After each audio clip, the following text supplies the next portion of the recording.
সূচি টুচি বলেছে, বিচি টিচি এগুলো বলেছে, এগুলো মানুষ আসাবার জন্য, কিন্তু প্রশ্নগুলো খুব গুরুত্বপূর্ণ করেছে নিঃসন্দেহে।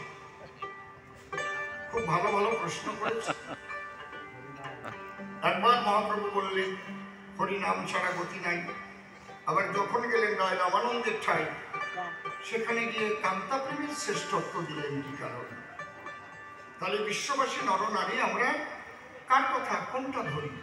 কান্তা প্রেম করি না হরিনাম করি? ভালো প্রশ্ন করেছে। তারপর বলছে সব ধর্মেই স্রষ্টার শ্রেষ্ঠত্ব দেওয়া হয়েছে, কিন্তু জয়দেবের গীত গোবিন্দে শ্রীমতী রাধারানীকে বড় করা হলো কেন? 3 নম্বরে কি করেছে? আরেকটা প্রশ্ন করেছে। আচ্ছা আচ্ছা, ওটাও ভালো। নিতাই গৌর দুটি ভাই দুদিকেতে দেখতে পাই, একজন গৃহবাসী আর একজন সন্ন্যাসী। তাহলে দুইজনের দুই রকম কর্ম, আমরা ধরবো কার ধর্ম?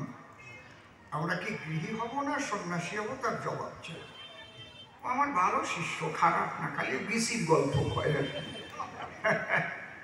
আচ্ছা, ওই ব্যাপারটা একটু বোধে কম ছিল না? যখন দেখলো যে ছোট করে নাম ডাকলে ভালো লাগে স্ত্রী, তাহলে ওটা ওর স্ত্রীর নাম বিচিত্রা, তাই তো? প্রথম বি বাদ দিয়ে যদি ডাকতো, কালিকে বাড়িতে চিত্রা, শুনছ অচিত্রা, কি একটা মধুময় হতো না? উনি যাই করছে ও বেশি একটু বলো তো বলে মারতেছে। আমার বলে তো আমি বেশি বলতাম না, আমি চিত্রা বলে ডাকতাম, ঠিক না?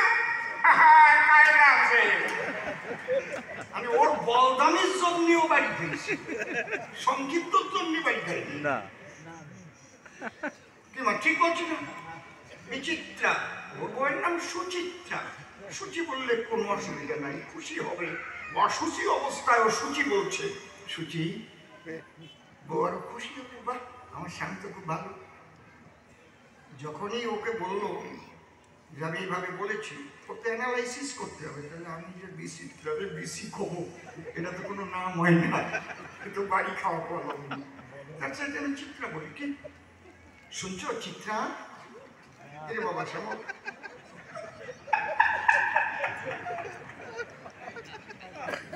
সত্যি কথা না? ভালো রস আছে, শিখে নিও, বুঝলে? সবাই শিখে নিও। ওই রকম বাড়িতে বিসি মার্কা ডাক দিয়ে না, তারপরে বাড়ি খেয়ে আসবা আমাদের। আমি কিন্তু বিশ্বাস করতে যাচ্ছি হরিবল। এই জন্যে বুদ্ধি যস্যং বলং তস্যং নির্বুদ্ধিস্য কুতোভবং। বুদ্ধিমান ব্যক্তি শুধু বলের দ্বারা তো হয় না, বুদ্ধির দরকার হয় না? এই জন্য ও নির্বুদ্ধিটার জন্য জানার বাড়ি খাইছে। এই জায়গা কিন্তু অন্য কোনো দোষ না। ঠিক বলছি তো নাকি? বোঝা গেল তো? নাম হচ্ছে কবি গান। তুমি যেটা বলবা সেই জন্য কায়দা করে আমার জ্ঞানের দ্বারা একটা ভালো জায়গায় নিতে হবে।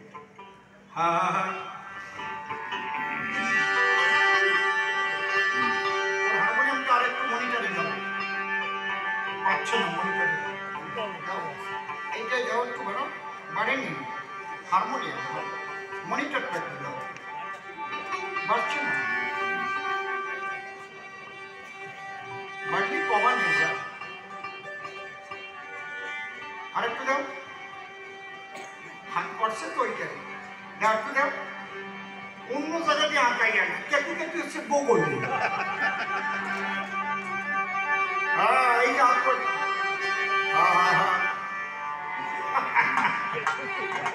আমার রস কমে নাই, আছে রস। আমরা ভাবতেছি যে এই লোকের রস টস আবার কমিয়ে গেল নাকি।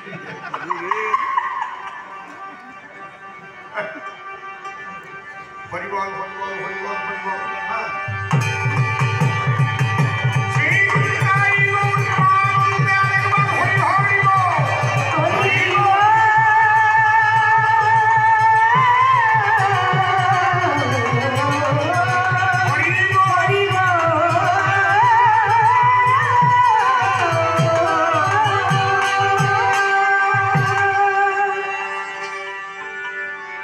ও দয়াল তোমার কাছে যখন থাকি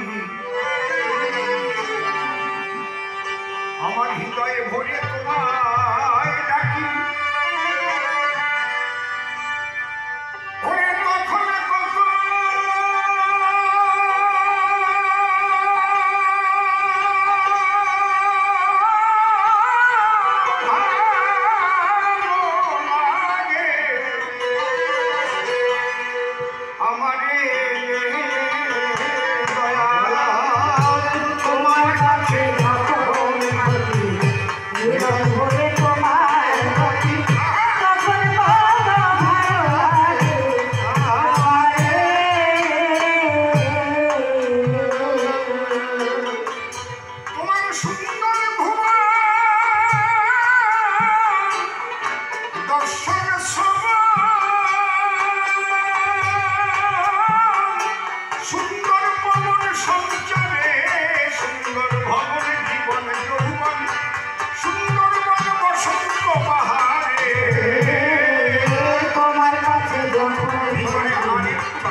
সাধুগুরু বৈষ্ণব হেরিয়ার যত পুরুষ নারী আমার ভক্তিপূর্ণ প্রণাম গ্রহণ করিবেন। মনে একবার হরি বল এ নাম দুর্বলের বল নাম বিনে কি আছে বল এ ভব সংসারে যে জন করে হরি চিনতে হরি করে তার চিনতে অন্তে জীবকে নিয়ে যায় সে ভব সিন্ধু পারে। তাই বলি মন রসনা তেজে বিষয়ে বাসনা কেড়ে সোনার উপাসনার পরশা ওই যে হরি দিন বন্ধু পাইলে তার কৃপা বিন্দু ভব সিন্ধু সেদিন হবিপা। মনশিক্ষা করে শেষ কর্তব্য করিব পেশ সবিশেষ সবার মধ্যে জানাই নিবেদন। এখানকার যে কবিগান বহু পুরানো অনুষ্ঠান ইতিপূর্বে অনেকবারই আমি দিয়েছি দর্শন, এবারও কর্তৃপক্ষের প্রাণের টানে যোগ দিয়েছি কবিগানে নির্মল আর আমি এই দুই জন। সে নির্মল নাম হরিহরি, মুকুন্দ দাস নামটি ধরি। এই বেহালা কমে গেল কেন রে? বেহালা কমে গেল কেন? এত সুন্দর করে বাড়াইয়া করবেন তুমি এমনি এমনি মানে সব কয়টায় টান দেওয়ার পরে ওটা কি নিয়ে গেছে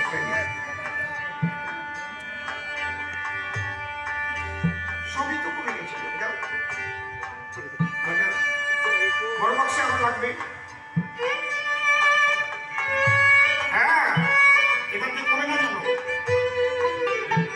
তারপরে সব কয়টায় যখন তোমার মেশিন থেকে টান দিচ্ছে তখনই কিন্তু আস্তে আস্তে এর পাওয়ার কমে যাচ্ছে, যেটা বুঝতে পারছি তোমার দোষ।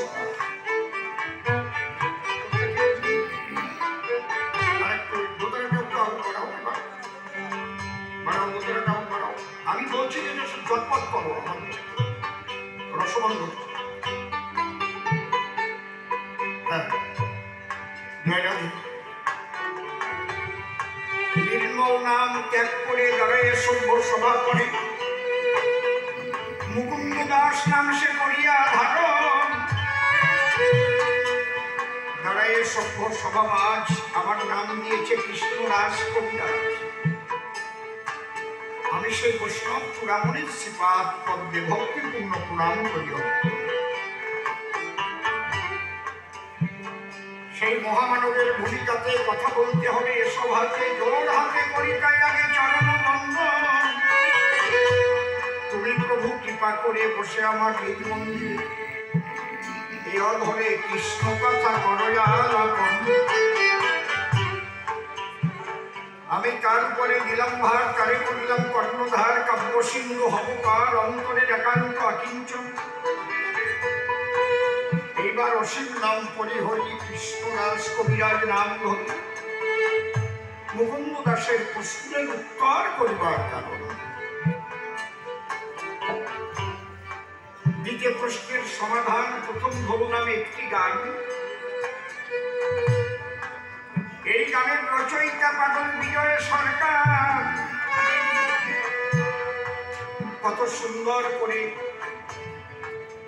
একটা অপরূপ দর্শন দিয়েছেন এই সঙ্গীতের ভিতরে।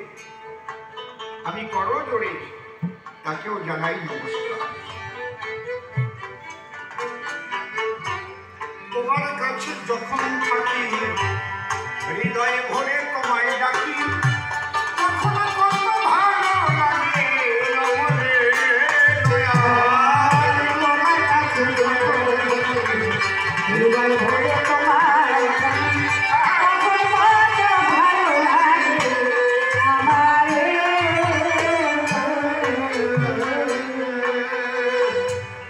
শিষ্য মুকুন্দ দাস প্রথম প্রশ্ন করেছে আমার সকাশ, গুরু মশাই তুমি দেও সমাধান। শ্রীমান মহাপ্রভুজি ডাক দিয়ে বললেন তিনি কিছু নাই নামের সমান। হরের নাম হরের নাম হরের নাম হইব কেবলম ক্লৌ নাস্তেব নাস্তেব নাস্তেব গতি অন্যথা। কিন্তু সেই মহাপ্রভু যখন রায় রামানন্দের কাছে গেলেন, নাম সেখানে গৌণ হয়ে গেল, কান্তা প্রেম মুখ্য হল। সেখানে কান্তা প্রেমের শ্রেষ্ঠত্ব দিলেন। তাই বুঝাইয়ে দাও তুমি বড়, মূলত কোনটা হবে বড়। আমরা সবাই তোমার কাছে শুনতে চাই, তুমি করো বিশ্লেষণ বাবার সঙ্গে।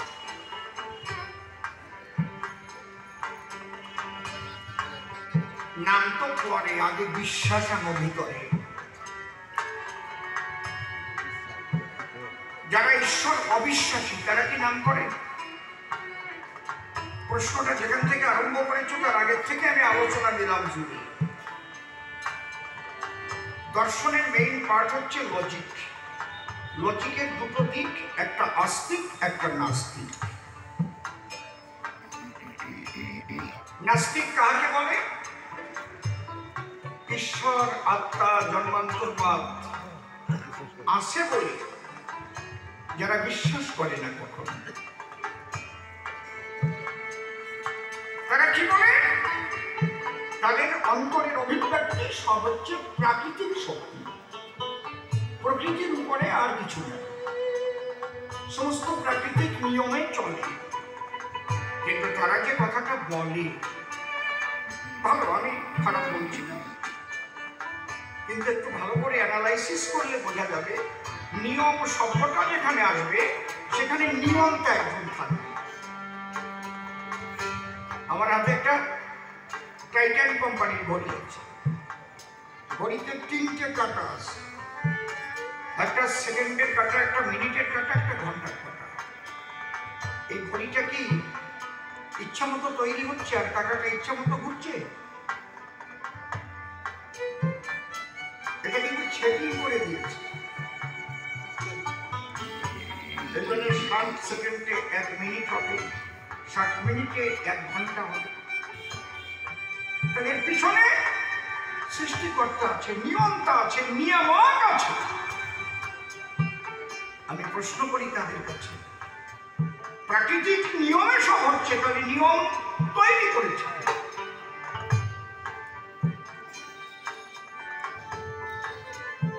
বসে শোনেন জ্ঞানবান, এত সুন্দর একটা অনুষ্ঠান। এই অনুষ্ঠানটা একটা নিয়ম মাফিক চলছে। কয়দিন নাম কীর্তন হবে, কয়দিন লীলা কীর্তন হবে, বাউল গান হবে কিনা, কবি গান হবে কিনা, কে আসবে, তার জন্য একটা হ্যান্ডবিল ছাপানো হচ্ছে। এই মন্দিরটা তৈরি করা হয়েছে নিয়ম মাফিক হয়েছে না নাকি অনিয়ম? তাহলে আস্তিকবাদী কাহাকে বলা হয়? যারা স্রষ্টাকে সৃষ্টি করে, স্রষ্টাকে বিশ্বাস করে যে সবার উপরে একজন স্রষ্টা আছে, এই বিশ্বাস নিয়ে যারা চলে তাদের আস্তিকবাদী নাম পড়ে। বিশ্বাস দিনে বিশ্ব মাঝে ঈশ্বরের সাধনা হয় না। বিশ্বাস ভক্তি মুক্তির সিঁড়ি যুক্তি তর্কে নাগাল পায় না। তুমি যুক্তি দেবে তাহলে কে এসে? তুমি দেখতে পাচ্ছ না কিন্তু আছে। যেমন তোমার মধ্যে কাম আছে, তুমি দেখতে পাচ্ছ না কিন্তু কাম আছে। তোমার মধ্যে লোভ আছে, তুমি দেখতে পাচ্ছ না কিন্তু লোভ আছে। তোমার মধ্যে ক্রোধ আছে, তুমি দেখতে পাচ্ছ না কিন্তু আছে।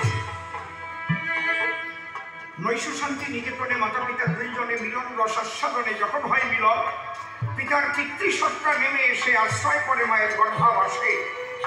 স্পার্ম ওভাম মিলে শেষে জায়গর ফর্ম করে হয় কোষ বিভাজন। তাই ধীরে ধীরে মাতৃগর্ভাধানে ওই ভ্রূণটা বেড়ে বেড়ে বেড়ে বেড়ে পরিপূর্ণ দেহ পায়। কোথায় চোখ হবে, কোথায় কান হবে, কোথায় নাক হবে, কোথায় মুখ হবে, কটা হাত হবে, কটা পা হবে। এটা পরিকল্পনা মাফিক হচ্ছে। স্রষ্টার সৃষ্টিকে দেখে বিশ্বাস করে স্রষ্টাকে আছে। আমি দেখি নাই কে তৈরি করেছে ঘড়িটা, কিন্তু আমি জানি সৃষ্টি করেছে। আমি অবিশ্বাস করতে পারি না, আমি দেখি নাই। এই বিশ্বাস প্রথম চাই। বিশ্বাস দিনে বিশ্ব মাঝে ঈশ্বরের সাধনা হয় না। বিশ্বাস ভক্তি মুক্তির সিঁড়ি যুক্তি তর্কে নাগাল পায় না। যুক্তি তর্ক হাজার হাজার এক রাতে বিশ্বাস ভক্তি অনেক বেশি।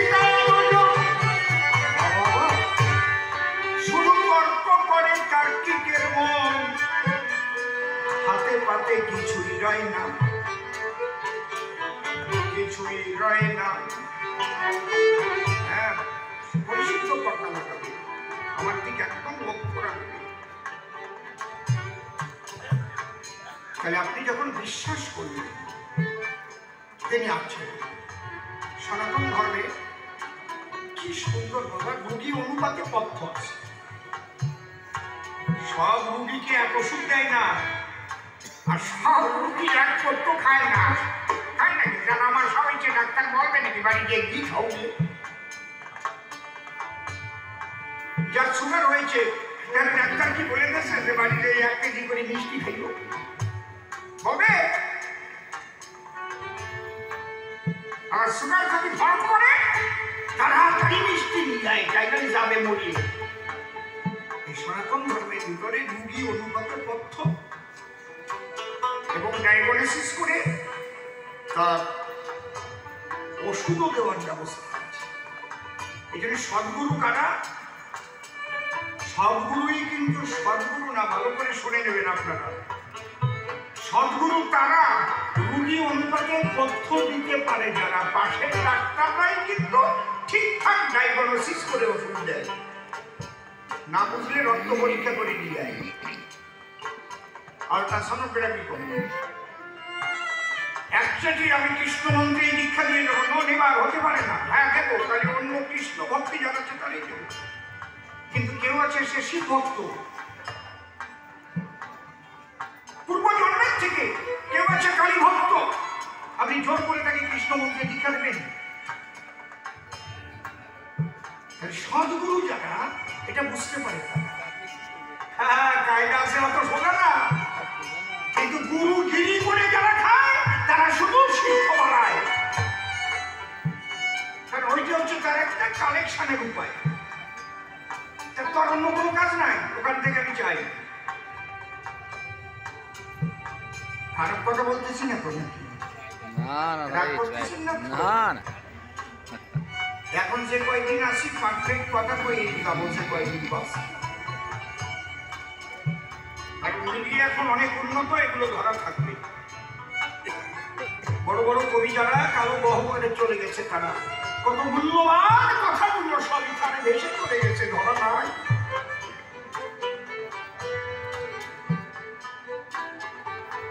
কারণ এগুলো সদ্গুরু না পেলে আপনি বুঝতেই পারবেন না। সদ্গুরু দেখলেই বুঝতে পারে, বাবা তুমি এসেছো আমার ধারে, তোমাকে দেখে তুমি তো শিব সাধক বাবা, তাহলে তোমাকে শিব মন্ত্র দিতে হবে। সদ্গুরুর কাছে সব আছে।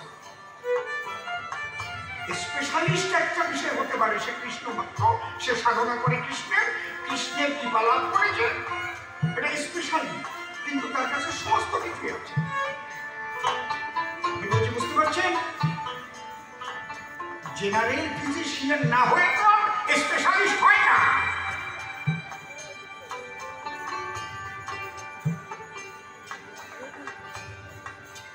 এইবার তুমি নাম পেলে,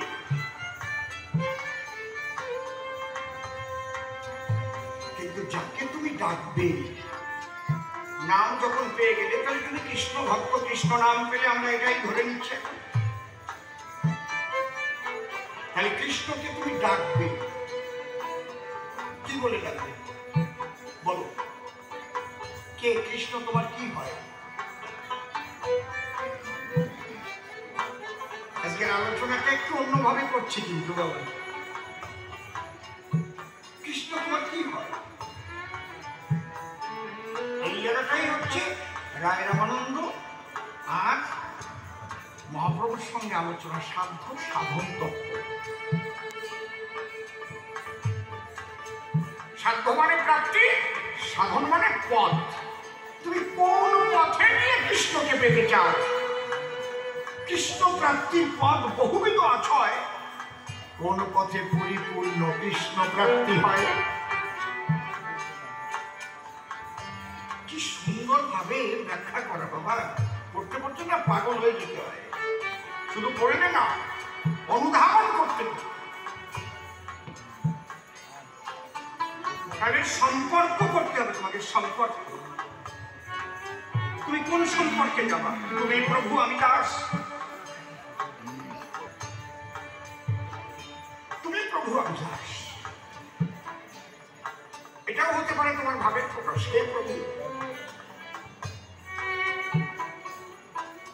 তার এক ভাব হবে, যেমন দাস্য প্রেমের প্রেমিক ছিলেন বীর হনুমান।